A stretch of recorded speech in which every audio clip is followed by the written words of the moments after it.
Right, you lot, Wildlife Moto here on the Wildlife Moto Extra channel, making a quick video today on request of a lot of people who have been asking how I go about setting up my moto vlog and the way that I record both picture and audio on the main Wildlife Moto channel, and indeed on the Wildlife Moto Extra channel.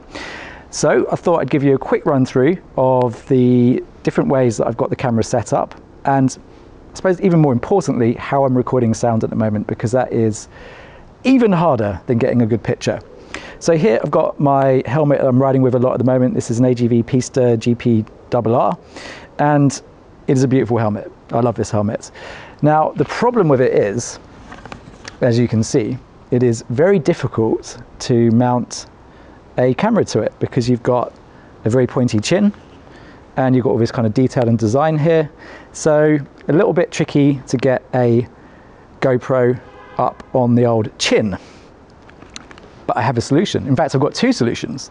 The first solution, this is a really cool little part from a company called Ride Tech, and it is effectively a 3D printed little GoPro mount, which has been especially made for the Pista. And in fact, over on the Ride Tech site, you can have a look at all different types of specially made GoPro mounts. Now, you'll notice this isn't actually on the helmet at the moment. It would normally just go straight there. I guess it's this way. And as you can see, it just goes up on there. But the reason I haven't done it is two things. One, I actually can't bring myself to go and undo all of that amazing work that the engineers have done in the wind tunnel and all that around making this as aerodynamic as possible, only to go stick this on the front of it. And secondly, more and more so these days, I'm actually really enjoying that kind of slightly more immersive view that you get from something like this. This is a chest mount. And actually this is how I've been recording a lot of my videos recently on the channel, is using a chest mount or something similar. This is the official GoPro one, but I do have third-party ones that I use as well. And it gives you a really nice immersive view. You can see the bars, you can see the gloves, you can see the controls. And I just kind of like that slightly more in the bike feeling than rather than being kind of perched up on the top of the helmet. So it's got kind of mixed feedback so far from the audience. A lot of people actually prefer the helmet mount, but I actually think the majority probably prefer on the chest. But you could do either way. You know, really depends how you want to do it. I'll show you a couple of other helmets very quickly so you can get a bit of an idea about some of the other options for different types of lids. Okay, so another couple of helmets here with different types of chin mount solutions. This one here being the Arai RX7V. And as you can see here, we've got this kind of fairly budget but very effective chin mount up here. It just works on a little strap setup, so the straps go in around the chin here, and they kind of do up underneath there. And again, this little extender arm gives you plenty of latitude in terms of how you want to pitch the camera. Great thing about this is if you don't want to stick something permanent on your helmet, you can just whack this on when you want to do a bit of recording, then you can take it off. I used to have a more traditional style of sticker up on the side here as well, as you can see. Then over here we've got a bit more of a permanent solution. This is from ProShot on my Arai X Tour, and this just velcros on to the side of the chin bar and gives you a really good, robust, kind of always on mounts right there. Really good for like off-road riding, or if you're doing something slightly more aggressive. I don't wear this helmet so much since I got rid of my KTM. I don't really have a bike that suits it, but I really, really like this setup just for its robustness and the fact that once it's on there, you know, it's not really going to go anywhere. Right, let's have a little chat about sound, because as I said, sound is actually one of the hardest things to get right on a moto vlog. Now, I've tried loads of different solutions over the years. I've tried expensive mics, I've had medium price mics, and it's actually quite difficult to find mics that really work well. So I'll start off with this one. This is a Rode Video Go or something like that, Rode Lab or something like that. It is a great little lapel mic, costs about 60 quid, but it is absolutely useless inside a helmet because it's just so sensitive. It's great if you're kind of like, you know, 2 or 3 feet away from it, but the second you're like 2 to 3 inches away from it, it just blows up. It's way, way, way too hot. So no matter what levels you've got your recording going in at, this mic will just distort. So avoid kind of more premium broadcast specific mics and things like that, or mics that are designed to be, kind of lapel mics, because I found that they just don't work particularly well. I had a purple Panda that a lot of moto vloggers rave about. They all say how great it is, and then you hear their recordings and you're like, it's not great. And I've tried it, it wasn't great for me. I actually ended up settling on this thing. This is a £6 Hamma Mic. It's available on Amazon. I'll leave a link to it in the description below. And one of the things that drew me to it was actually the reviews on Amazon are pretty terrible. A lot of people are like, this mic's the worst, it's so quiet, I can't hear anything on it. And that's great, because that's really what you want. Effectively, this means it's got quite low sensitivity, which is perfect, because when we're that far away from it, yelling into it, we don't want it too hot. So all I do, depending on the helmet you've got, stick it inside your cheek pad. So with this one here, it just pops out on the top. You can push it inside, and you can leave the little 3.5mm jack poking out, because we need to get to that. Then when we pop the cheek pad back in, like that, you can see that the mic, hopefully you can see that, is now kind of just nestled right in front of your mouth there. Then all we need to do is use a little extender that comes out from the helmet. So this is a 1/2 meter extender, and we can then plug this into whatever we want to use to record our audio. Now, what I used to use was something like this Zoom H1. It's just a field recorder. You can plug in a mic like that. You can then go ahead and stick this in your pocket, hit record, and off you go. You can set your levels in terms of like input levels on the side here, or you can leave it on auto mode, which will just keep it somewhere in the middle. The downside of this is once you've recorded your audio separately from your video, you then have to go sync it up in post-production, which is a massive pain. So I don't do this anymore. I still use this. I take this on some trips, but I just stick this on record, put it in my backpack or something, and I use this to capture exhaust audio. So it's pretty good for that. What I'm doing these days is actually using the media mod that comes on the GoPro Hero 9. And this has got a 3.5mm jack straight in the back here. So all you do is you stick it in, hit red, and off you go. You've got a picture here, and you've got your audio running in from that mic inside your helmet, which means you no longer need to worry about syncing it up. Once you've hit record, everything's recording, picture and sound, and it's all locked in place, so you're pretty much good to go. Okay, so let's jump into the camera and I'll take you through some of the settings that I use to get the very best picture and audio recording out and about on the road. Now, the first thing you'll notice is that it says Max Video up here. That's because I've got the Max Lens Mod connected to the camera, and more so these days, I'm really enjoying shooting with the Max Lens Mod.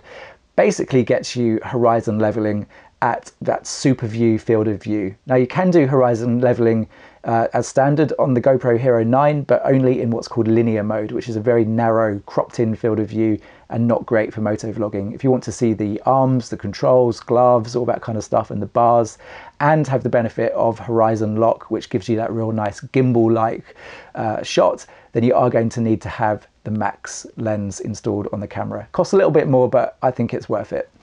Above and beyond the cost of it, the only other downside is the fact that you are limited to a 2.7K resolution. So if you're a bit of a 4K fanatic, you are going to lose that super high resolution. But the good news is you can still shoot at up to 60 frames a second with the Max Lens Mod on. So that gives you a really nice kind of lifelike, very fast frame rate, which looks, really kind of dynamic on the bike, I think. If you're looking to save a little bit of space or increase your recording time on the media card, you can stop that down to 30, but if you can, I would be an advocate for going at 60 frames a second for that. So that's how I have the resolution set. When it comes to the lens mode, I also obviously want to exploit the very reasons for having the Max Lens Mod, which is to get that 14mm equivalent super view, so I have that turned on. And I will also leave the Max Hyper Smooth turned on as well, so that gives you that kind of gimbal-like, quite kind of floaty look, and it takes out a lot of the knocks and lumps and bumps on the road as well. Horizon lock, I want to leave that on. Again, that's one of the features of the Max Lens Mod, so that can stay on. And then we've got a few settings here that really deal with time. So things like scheduled capture or duration limit for recording. These are kind of things that you might have set to on if you're just leaving the camera and you want it to capture a certain event, or for a certain time frame or something like that. But for moto vlogging, we can just leave all that stuff off. Here in the Pro Tune setting, this is where things get interesting. This is where we can take a lot of control, especially around the picture and the audio that the camera is going to capture and how it processes it. The first thing we want to look at is this bit rate here. Really important to set this to high if you possibly can. The only reason why you might not want this on high is if you're maybe out on a very long tour and you've got limited media cards and you want to keep those file sizes down, you could turn it to low. But if you care about getting the very best picture quality, definitely leave this set to high, especially on moto vlogs where you're moving quickly through complex scenes. You've got road texture, foliage, different lighting conditions.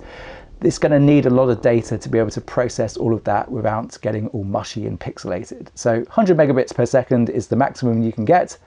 I would definitely leave it on the max if you possibly can. A few settings in here you definitely want to leave to auto, one of them being your shutter speed. Now, if you're in a very well-controlled lighting situation, like a studio or something, or in a kind of fixed place and you know what the light's going to be like, you could play about with this, but out and about on the bike, we're riding through multiple lighting scenarios all the time. Just let the camera do the work for you. This will automatically expose up and down depending on the lighting conditions at the time. And you'll notice it getting kind of brighter and darker automatically. That's mainly happening through the shutter speed. Next up, we have exposure compensation. Now, I like to stop this down just a tiny little bit on the GoPros. In fact, all GoPros, ever since I've been filming with these little action cams, have always been slightly too hot for my liking. That means they have a tendency in their kind of ambition to get very bright, vibrant pictures to be just a little bit too aggressive on the highlights. And as you know, once you've clipped a highlight, it could be a sky or a reflection or a sunbeam or something like that. Once that's clipped out, it's very difficult to get that information back. It's often completely gone. So just stop it down half a stop, especially if you're in good conditions, and that will help to protect that picture. Next up, we have the white balance, definitely another one to leave to auto. Just let the camera sort that one out. Again, if you're in a controlled lighting situation, sure, you could set it according to whatever lights you're working with, but for out and about on the road, no way, just leave it on auto. So next up, we have ISO settings, and really it's the ISO max that you want to look at, because having a very high ISO on your camera is going to brighten up your image. So it's good if you're working in very, very low light, but the downside is high ISOs mean a high amount of grain in your image, and the higher it is, the more grain you're going to get, and grain is not particularly pleasant. So I always like to leave this set to a maximum of 400. And when it's clamped at 400, as long as you're in fairly bright conditions, there's no chance of getting any noticeable grain in your image whatsoever. But if you are shooting maybe at night or in bad weather, you might want to put that up to 800. But just be aware that the higher that number, the more grain in your image. All right then, so working our way through the Pro Tune features, the final one when it comes to picture is the sharpness. And again, I think the default is actually high, but for me that just looks way too sharp. It gives it almost a kind of a bit of a glistening look, a bit shimmer, which I don't really like in my pictures. If you have it set all the way to low, that's going to give you quite a soft image, and it's probably going to be for people that want to add sharpening in post-production. So again, if you can't be bothered with that and you want to set it in the happy medium, medium's probably the best place to be, and that's where I leave mine.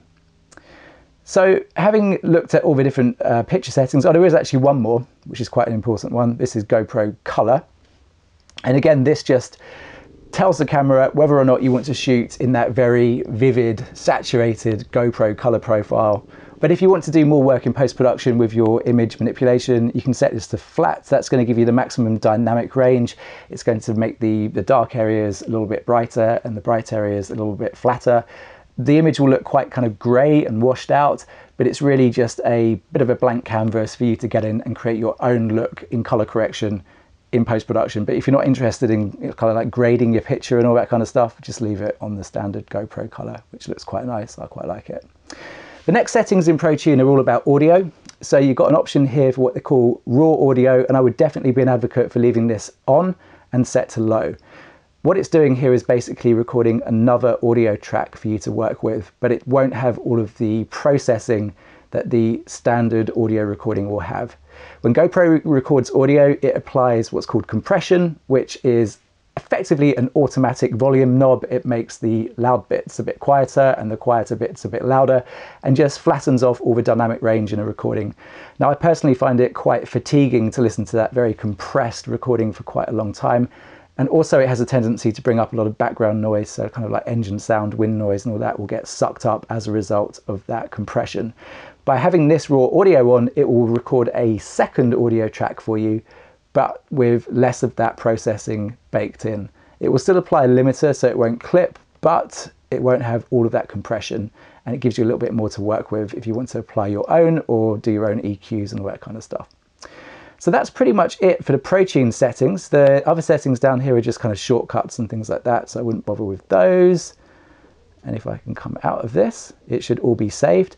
And you have got a profile there that's ready to go. Of course, on the GoPro, you can create multiple profiles, but that's the profile I use when I'm out and about doing my moto vlogs.